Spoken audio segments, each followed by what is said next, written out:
అవినీతిని, దోపిడీని, దౌర్జన్యాలను, రైతులు పడుతూ ఉన్న బాధలను బయట ప్రపంచానికి తెలియనీయకుండా చేయడానికి ఒక ప్లాన్ ప్రకారము చంద్రబాబు నాయుడు గారే అక్కడికి వెళ్ళిన మా పార్టీ వాళ్ళ మీద రైతులకు సంఘీభావం తెలుపడానికి మా పార్టీ వాళ్ళు అక్కడికి రైతుల కోరిక మేరకు పోతే, అక్కడ జరుగుతూ ఉన్న అన్యాయాన్ని చూడడానికి పోతే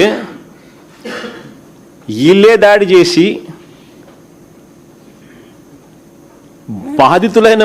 బాధితుడైన మా పార్టీ వాళ్ళను నిందితులుగా చూపిస్తూ ఉన్నారు. అంటే వీళ్ళే దాడి చేసినారంట. అంటే లిటరల్గా కళ్ళ ఎదుటే కనిపిస్తూ ఉంది. ఇది న్యాయం, ధర్మం అనే దానికి పూర్తిగా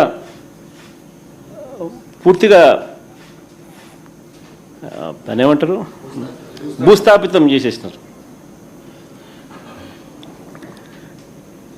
ఇటీవలే రాజధాని గ్రామాల్లో రైతులు నన్ను కలిసినారు. మీ అందరికీ కూడా ఈ సీక్వెన్స్ ఆఫ్ ఈవెంట్స్ తెలిసే ఉంటుంది.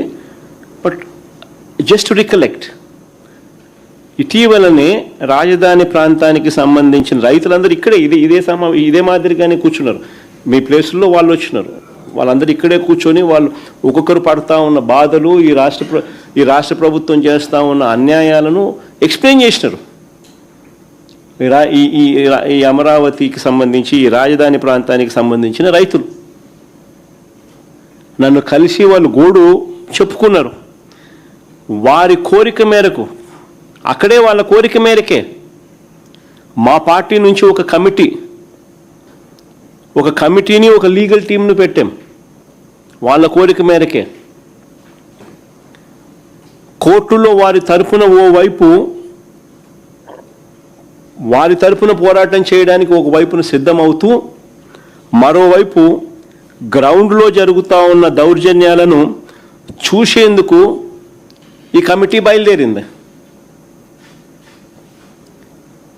రైతుల కోరిక మేరకు వాళ్ళు చూపుతాము, మీరు రండి అని అడిగితే బయలుదేరితే, వీళ్ళంతా రైతుల ఆహ్వానం మేరకు ఈ కమిటీ అక్కడికి వెళ్తే ఏకంగా మా పార్టీకి చెందిన మాజీ మంత్రులను, ఎమ్మెల్సీల మీద, పార్టీ నాయకుల మీద దారుణంగా దాడులు చేసి హత్యాయత్నం చేశారు.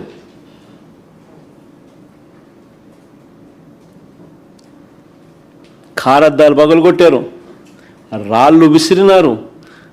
ఆ రాళ్ళ గాయాలతో కానిస్టేబుల్కి కూడా గాయాలై, కానిస్టేబుల్ కూడా ఒక మనిషి హాస్పిటలైజ్ అయినాడు.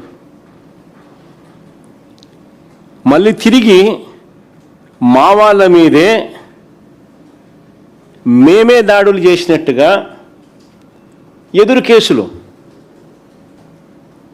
మా వాళ్ళ మీదనే.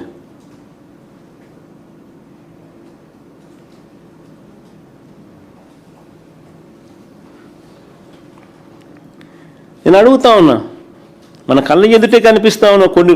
కొద్ది రోజుల కింద జరిగిన ఘటన మీకు ఉదాహరిస్తా ఉన్నా. ఈ 2 సంవత్సరాలలో ఇంకా చెప్పుకుంటూ పోతే ఇట్లాంటి ఇన్ని కనిపిస్తాయి, ఇలాంటి ఘటనలు.